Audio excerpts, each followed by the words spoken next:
Today, it gives me great pleasure to sign legislation that reflects the total commitment of the American people and their government to fight the evil of drugs. Drug use extracts a high cost on America, the cost of suffering and unhappiness, particularly among the young, the cost of lost productivity at the workplace, and the cost of drug-related crime. Drug use is too costly for us not to do everything in our power, not just to fight it, but to subdue it and conquer it. The magnitude of today's drug problem can be traced to past unwillingness to recognize and confront this problem. And the vaccine that's going to end the epidemic is a combination of tough laws like the one we signed today and a dramatic change in public attitude.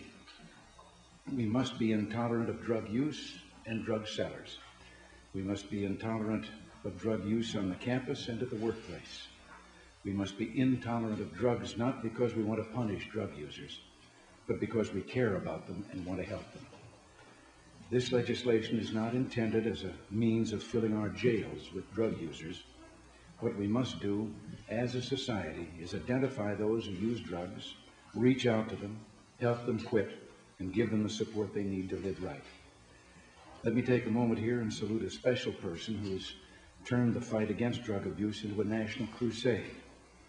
She started long before the polls began to register our citizens' concern about drugs. She mobilized the American people, and I'm mighty proud of her. I know the work Nancy's been doing has been appreciated, and Nancy's made a special commitment to assist young people who are just getting started to quit and to prevent others from starting in the first place. One young person asked her advice about what to do if offered drugs, and she came up with a bit of simple yet profound wisdom.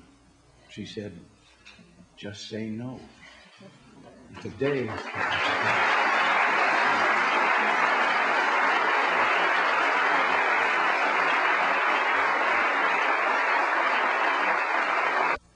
the last few years, we've made much progress on the enforcement end of solving the drug problem. Interdiction is up. Drug crops are being destroyed while still in the fields all over the country and overseas. Organized crime is being hit and hit hard. Cooperation between governments is better than ever before. This legislation allows us to do even more. Nevertheless, today marks a major victory in our crusade against drugs, a victory for safer neighborhoods, a victory for the protection of the American family. The American people want their government to get tough and to go on the offensive, and that's exactly what we intend, with more ferocity than ever before.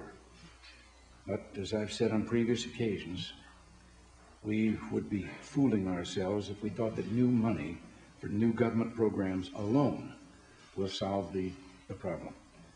Let's not forget that in America, people solve problems, and no national crusade has ever succeeded without human interest. So at the same time that government sends a long, loud, clear message, I ask each American to be strong in your intolerance of illegal drug use and firm in your commitment to a drug-free America. United, together, we can see to it that there's no sanctuary for the drug criminals who are pilfering human dignity and pandering despair. There have been some real champions in the battle to get this legislation through Congress. Senators Bob Dole, Robert Byrd, and Strom Thurmond, Congressman Bob Michael, Jim Wright, Benjamin Gilman, Charles Rangel, and Jerry Lewis. I'd like to single out Senator Paula Hawkins in particular. She took this battle to the public and has been a driving force behind the effort to rid our society of drug abuse. Like Nancy, she made her commitment to fighting drugs long before it was the popular thing to do. This kind of honest, hard-working leadership is what makes all the difference. And now, Paula, if you and your colleagues will join Nancy and me, we'll get on with the signing of that bill, making it the law of the land.